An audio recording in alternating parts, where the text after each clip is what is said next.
ثانية واحدة، تعال أقولك بقى هما بيعملوا ايه.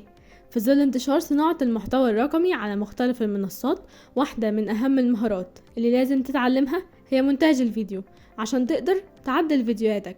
يمكن الموضوع يبان سهل، بس تعال أقولك احنا بنتعلم ايه.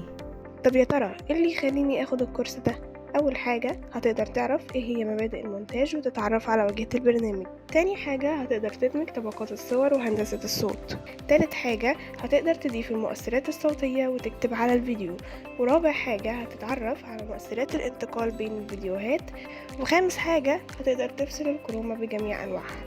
طب يا ترى في نهاية الكورس هكون قادر اعمل ايه؟ هتكون قادر تعمل فيديو كليب، تقرير، فيلم قصير، تتر، فيلم وثائقي، برومو، نشرة اخبار واعلان. مستني ايه علشان تبدأ؟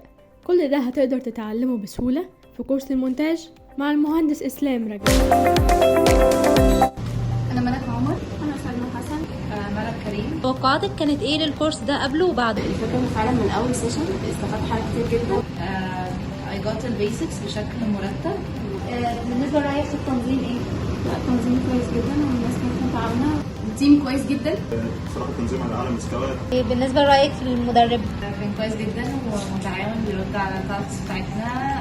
متعاون جدا وخدت إن هو فعلا يطلع أحسن حاجة عندنا. بشكر باشمهندس على وجوده لأنه في أي وقت كان بيرد علينا.